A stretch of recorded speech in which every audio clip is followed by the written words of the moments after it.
কোথা একটু মজা চলে এসো বুঝবে। আমাদের ক্লাবের কালী পুজোতে টসে জিতে ধরনের খেলা ফিল্ডিং নিয়েছেন অলকা চৌধুরী।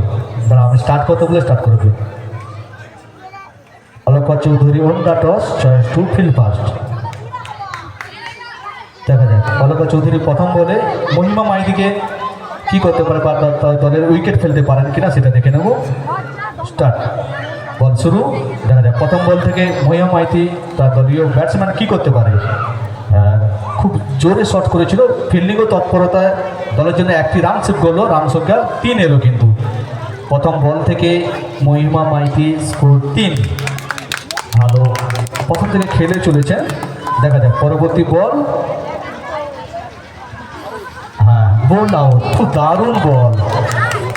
প্রথম বলে শট করেছিলেন, ফিল্ডিং তৎপরতায় একটি রান সেভ করেছিল, দলীয় রান 3 ছিল। দ্বিতীয় বল থেকে একটি উইকেটে পতন ঘটে দিল। সুন্দর নতুন ধরনের খেলা একটা। তৃতীয় বল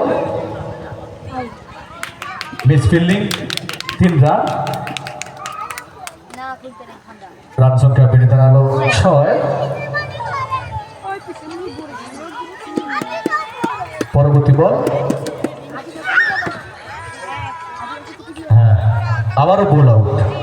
2 উইকেটের পতন ঘটলো 4 বল থেকে, রান যা ছিল তাই। পরবর্তী বল।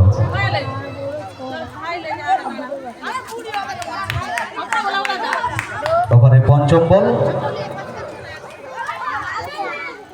Dot ball. ব্যাটসম্যান চালিয়েছিলেন কিন্তু ব্যাটে বলে ঠিক মতো কানেকশন করতে পারেননি। ওভার তো শেষ হয়ে গেছে। 5 ছিল, ডট বল, 6 বল হয়ে গেছে। ওভার শেষ।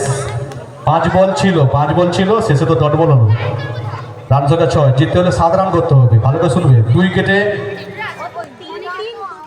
উইকেট পড়ে গেছে, রান সংখ্যা টার্গেট 7। প্রথম বল মহিমা মাইতি, প্রথম বল থেকে দেবো রান আউট। উইকেটের পতন ঘটে গেল, কোনো রান হয়নি। দ্বিতীয় বল। প্রথম বলে মহিমা মাইতি একটি উইকেট নিয়ে নিলেন, মিস ফিল্ডিং 1 রান। 2 বল থেকে 1 রান এলো, লক্ষ্যমাত্রা 7। অলকা চৌধুরী।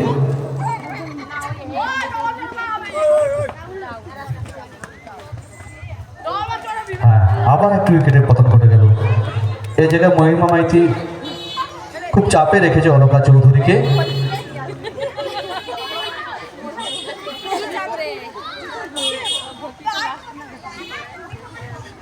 রান যা ছিল তাই, মূল্যবান 2টি উইকেট হারিয়েছেন।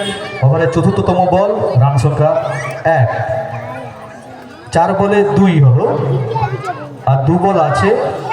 2 বল থেকে লক্ষ্যমাত্রা 7, মানে 5 করতে হবে। হ্যাঁ, বল আউট।